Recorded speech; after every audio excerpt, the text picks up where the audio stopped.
Sanajan adoh, cahayamu krasa banget nuntun atiku sing biyen tau kesasar. Saiki wis nemu dalan sing bener lan jembar. Kowe teko ati dadi padang, nalika peteng kowe sing dadi obor. Pandanganmu anget banget, ngilangake pinter. Suaramu alus, nambani lara sing ambyar. Dina-dina mlaku ora krasa suwe. Saben delok kowe tentrem ati ing jerone.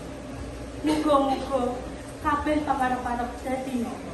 Bebarengan kayu mulya lan bantu.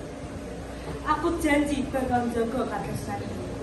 Kaya ngopeni kembang ing taman bulan.